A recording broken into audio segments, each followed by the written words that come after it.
My name is Helen Martin. I'm 80 years old. I have lived long enough to know that some problems arrive loudly, and some slip in through the side door, while most people are still talking about something else. I believe we are living through one of those quiet problems right now. I'm talking about homeowners insurance. I know that does not sound dramatic at first. I know it does not sound like the kind of thing people sit down and warn their grandchildren about. But I am warning mine. I am warning my children. And I am warning myself, too. I spent years thinking that if I paid off my home, stayed organized, kept money invested, and planned ahead, then at least I would always have control over the roof above my head. And here's what I didn't understand then. I was not only paying for a house, I was paying for every system around that house to keep working. Honestly, that realization shook me. I did not expect one of the biggest threats to retirement peace to come from a bill that used to feel routine. I started paying close attention when I noticed that the cost of almost everything around me had already been going up. I saw it at the grocery store. I saw it when I went out to lunch. I saw it when work had to be done around the house. I saw it when repairs came up. I saw it in labor. I saw it in materials. I saw it everywhere. I had already accepted that inflation was making daily life more expensive. I did not like it, but I understood it. What bothered me was that homeowners insurance was not just creeping up with everything else. It was jumping. That is different. That tells me something deeper is wrong. You see, I can budget for small increases. I can prepare for ordinary changes. But I know trouble is coming when a cost that used to be fairly stable starts moving like a wild thing. I remember sitting with my papers and reading through reports about rate increases around the country. And I felt that old feeling I used to get in business when I knew a small headline was hiding a much bigger story. I saw projections in some states that were nowhere near normal inflation. I saw numbers in Louisiana close to 25%. I saw Maine around 19%. I saw Michigan around 14%. I saw Utah, Montana, South Carolina, North Carolina, Illinois, Connecticut, and Nevada, all showing serious increases too. I stopped and looked at that list more than once because I wanted to make sure I was not overreacting. I did not want to turn one bad article into a personal panic. But the pattern was too broad. This was not just one troubled corner of the country. This was spreading. And that matters to me because I have lived long enough to know that when something spreads beyond one state or one region, I cannot call it somebody else's problem anymore. I live in Charleston. I have property in places that many people would call beautiful. I know beauty can come with risk. I know coastlines, storms, flooding, wind, heat, and fire all change the way insurers think. I did not need anyone to explain that part to me. But I also know that many people still think of homeowners insurance the way I once did. I used to think of it as a dependable safety net. I used to think that if I paid faithfully, the whole arrangement would remain reasonable. Let me explain what changed in my mind.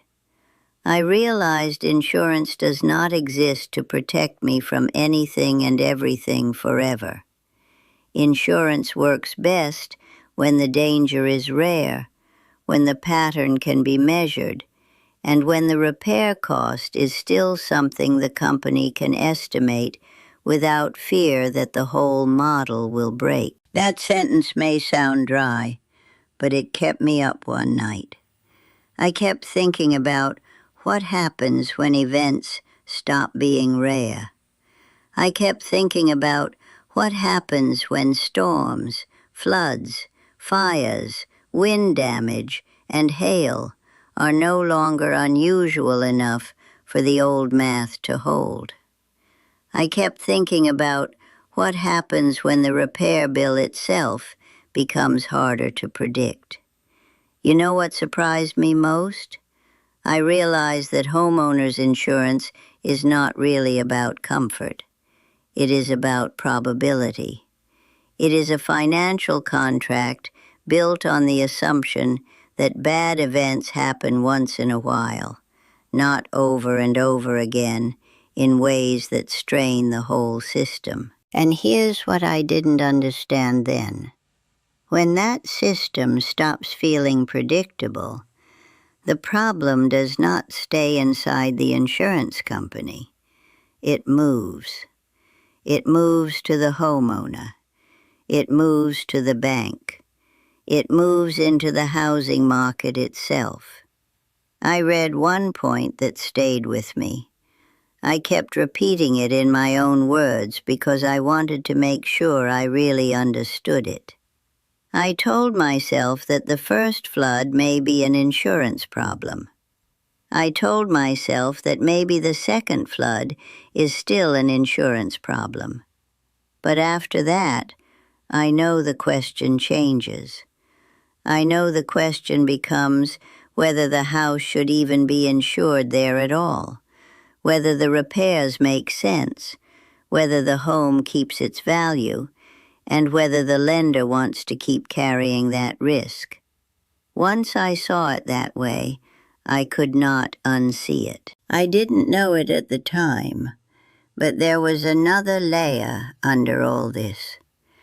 I learned that insurance companies often spread their own risk by using reinsurance. In plain language, I understood that the insurers are insured too. That mattered because if those larger backstop companies begin stepping away from risky markets, then the insurance companies that deal with ordinary people like me cannot pass that risk upward the way they used to. When that happens, they either raise prices, pull back, or leave certain markets altogether. And once I understood that, the news out of places like Florida and California made more sense to me. I did not like it, but it made sense. I also understood something else that scared me even more. I saw that in some places, governments had to create insurers of last resort. I understand why that happens. I understand why people need some option when private coverage dries up. But I also know government programs are not magic.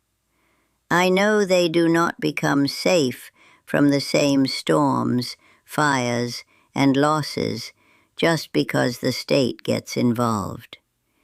If the underlying danger keeps rising, then those plans feel the same pressure too. That means higher rates can still come. That means fewer easy answers. That means the fear does not disappear just because there is a different name on the paperwork. Then I looked at some of the most expensive states for homeowners insurance, And that was when the numbers stopped feeling abstract. Florida was around $11,000 a year, with expectations of going even higher. Louisiana was also painfully high. Texas was high. Mississippi, Colorado, Nebraska, Alabama, Kansas, and Arkansas were all carrying heavy annual costs too. I sat there and did the monthly math in my head because that is how I think.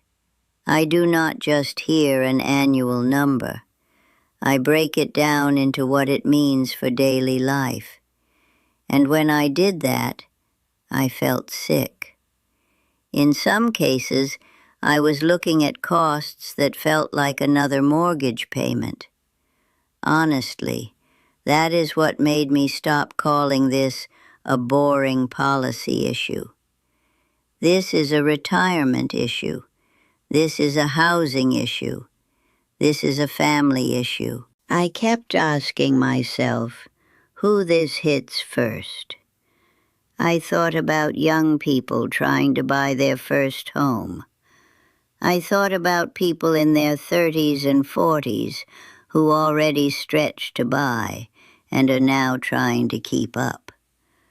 I thought about people my age who worked hard all their lives and finally believed their housing costs were mostly under control. I could see all three groups feeling trapped, just in different ways. When I thought about younger people saving for a first home, I felt sad for them. I really did. I came from very little. I know what it means to save one careful dollar at a time. I know what it means to think the main mountain is just the down payment. But now I see that the down payment is not the whole mountain anymore. The monthly cost of owning has become heavier in ways many people did not expect. A young person may save 10% or 20% and still find that the real monthly number feels punishing once insurance is added. You see, I can tell people to work hard. I can tell people to budget. I can tell people to delay pleasure. I believe all those things. But I also have to tell the truth. The path is getting harder. Then I thought about people who already own homes. I put myself in that category too, even though my financial position is stronger than most. I asked myself what a homeowner is supposed to do when premiums keep climbing. I know one possible answer is to move. I know some people may need to leave higher-risk states for places where insurance is lower and certain disasters are less likely. I know that sounds practical on paper, but let me explain why I hate how easy that advice sounds when people say it too quickly. Moving is not a line item. Moving is a life event. I know people live where they live for reasons that cannot be reduced to a spreadsheet. I know people stay because of family, church, doctors, routine, memory, climate, grandchildren, and community. I know a house is not just wood and brick. I know it can be the center of a whole life. So when I hear people say, "Just move," I feel resistance in my spirit. I know sometimes that may be the right answer, but I also know it is not simple. It is not cheap, and it is not emotionally neutral. That is why this problem feels so heavy. The choices are all hard. I may budget for the higher cost. I may sell and rent. I may relocate. None of those choices feel light. None of them feel like the sort of thing a person can handle with one clever trick. And then I came back to retirees, because that is the part I know from the inside. I know what it means to reach this age and value peace above almost everything. I know what it means to lie down at night and feel relief because I have a home, and because that home represents safety, memory, work, and dignity. I know how much comfort comes from believing that at least the biggest part is handled. But the truth is, retirement housing costs do not stop at the mortgage. Even when I own property, I still face taxes, insurance, maintenance, labor costs, and every surprise that comes with age, weather, and wear.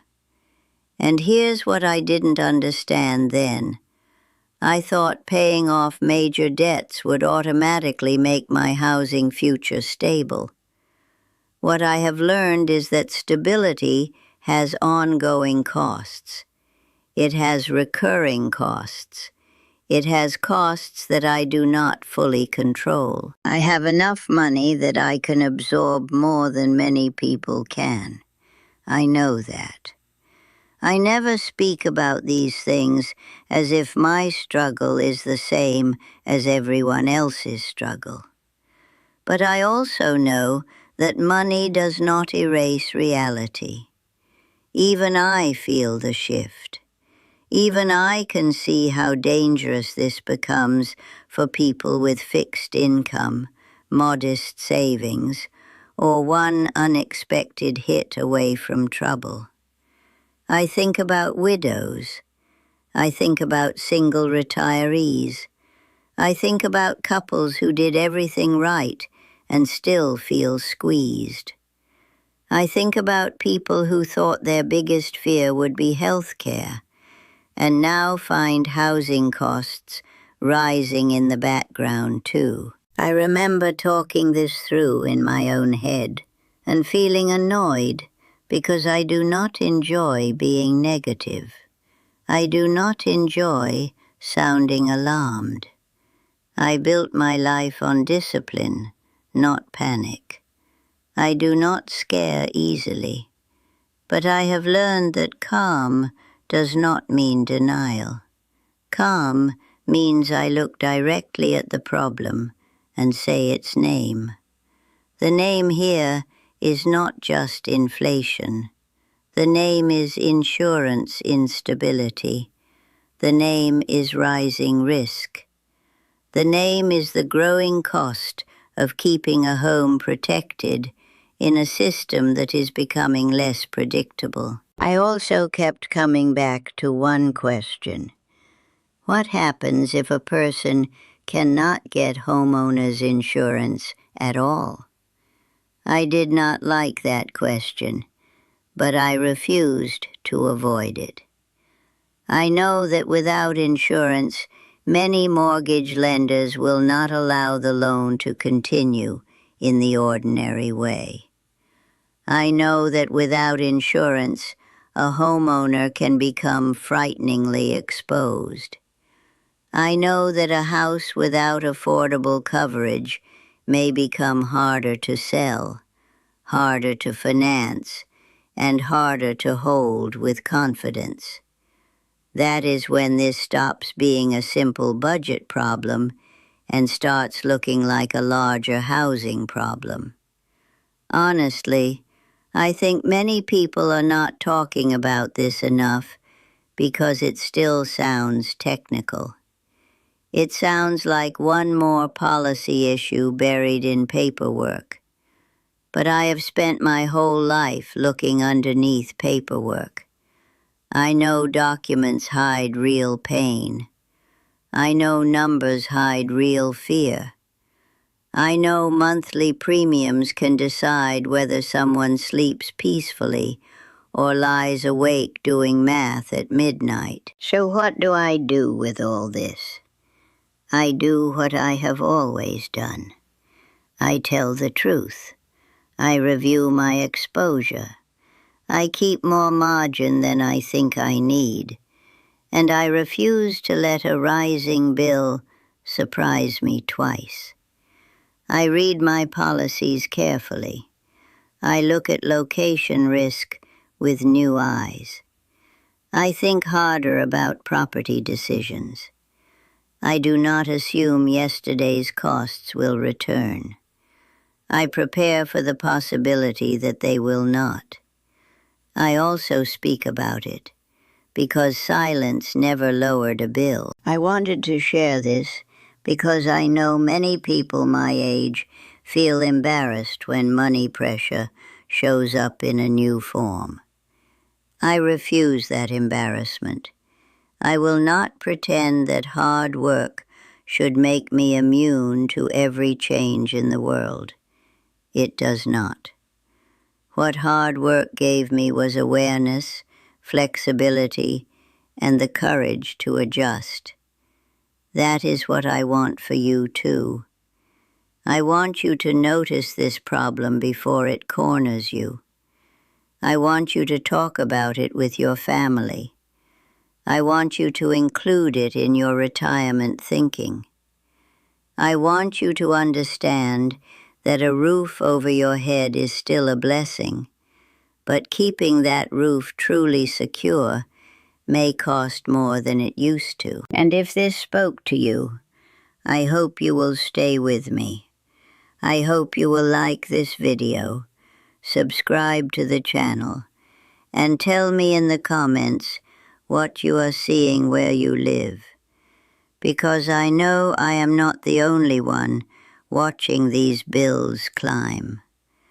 I know many of us are trying to make sense of what retirement really costs now. I do not like being the bearer of bad news, but I would rather tell the truth than smile through it. And if you care about retirement, timing, and the mistakes many people make when they assume age 65 is always the right moment to stop working, then keep walking with me. I have more to say about that, and I think it may help you. I am still Helen. I am still 80, and I am still paying attention.